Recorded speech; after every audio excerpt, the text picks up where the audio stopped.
Mr. Speaker, the Majority Leader has asked a question touching on the team in Budapest regarding the uniform.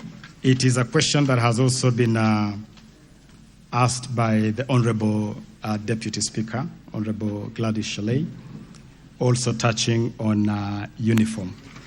And allow me, Honourable Speaker, to clarify to this House that, number one, Kenyan teams at this level do not use Adidas as a brand.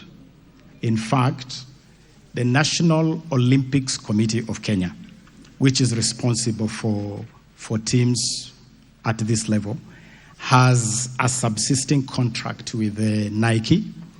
It is a contract that we found while already in place. And so Kenyan teams are, by virtue of that contract, kitted by Nike. And the team that went to Budapest, Honorable Speaker, I actually have the privilege of having the photos because I flagged off the team myself. And at the flagging off, Honorable Speaker, I was together with the President of Athletics Kenya, General Jackson Tuwei. And Honorable Speaker, if you allowed me, I would actually pass on to the Honourable Majority Leader images of Team Kenya fully kitted in their Nike uniform as per the contract of kitting these teams. And so, Honourable Speaker, I want to submit respectfully that the Kenyan team in Budapest is actually properly kitted by the kitting partner, who is Nike.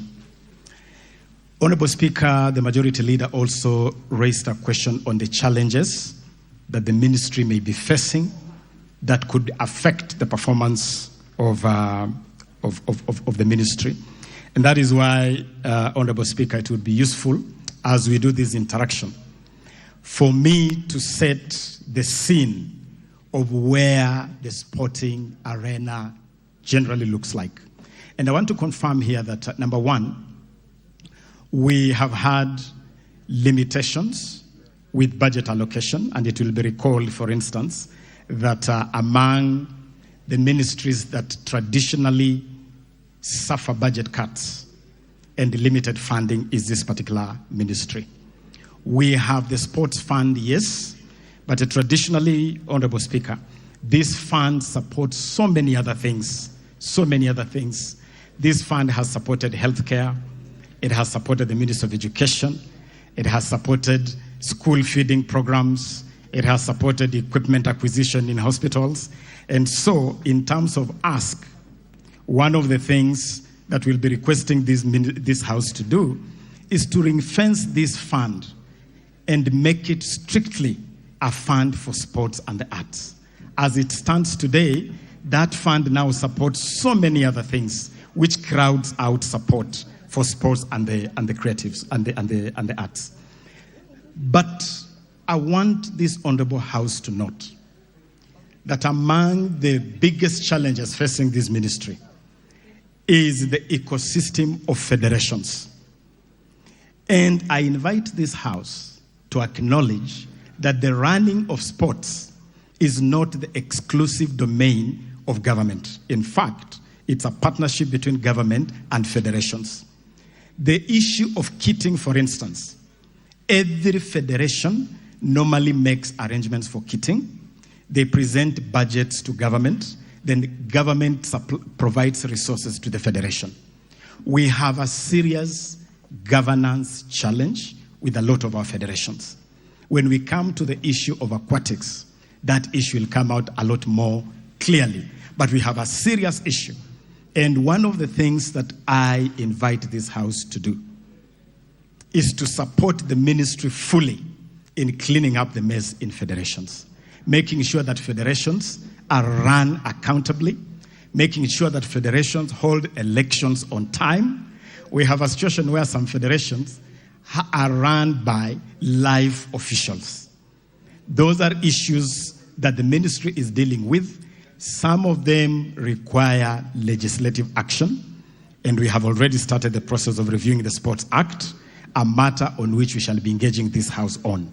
And so those are some of the issues, Honourable Speaker, that we will require support from the On the question by Honorable Otieno Kajwang. Honorable Speaker, let me confirm that... That is TJ Kajwang. TJ Kajwang, Otieno yes. Kajwang is the late. Yes, my apologies. I served with the Honorable late Kajwang, and I thank you for the correction.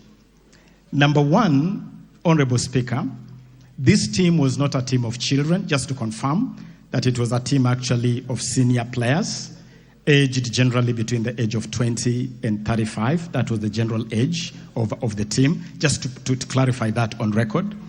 Number two, Honorable Kajwang, I can confirm to this House that certainly I'm the least traveled cabinet secretary in terms of traveling.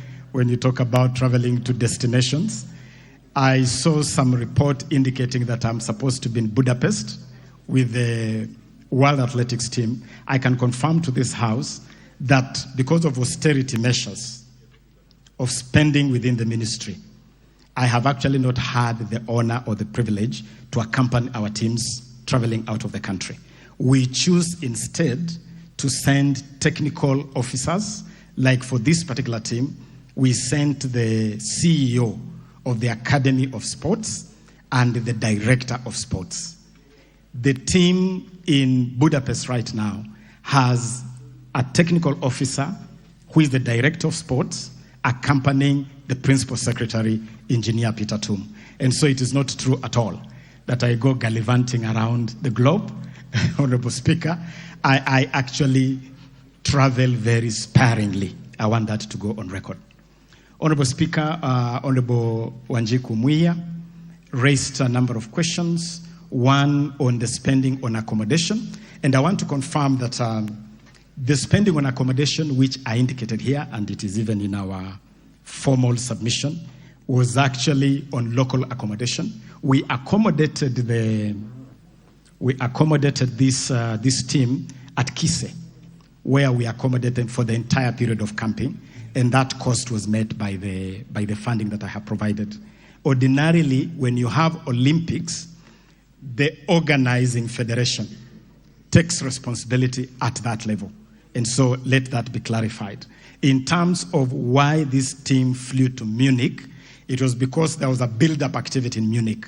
And so different teams were actually supposed to congregate in Munich and then proceed to Berlin from Munich. Reason why this team went to Munich. It is not true that there was late registration. This team was actually registered on time, and all of them were able to participate. The rules for these events, these international events, are so stringent that they do not allow any registration out of time. And I can confirm that this team indeed was registered on time. Honorable Gladys Boscheley, the Honorable Deputy Speaker, raised a couple of questions, one on the budget and how that budget was spent. And let me confirm, Honorable Speaker, that ordinarily, the ministry does not generate any budget for any event. Budgets are generated by the parent federation. In this case, the budget was generated by the Special Olympics Federation. It is that budget that is used to make the allocation. The funds actually go to the federation, and it's the federation that takes responsibility for that spending. The federation also takes responsibility for kitting. And I want to confirm yet again that we are not aware of any fake Adidas, and that these teams are ordinarily kitted by Nike under a very formal agreement that is actually headlined by the National Olympics Committee of Kenya. That takes responsibility. There was a question.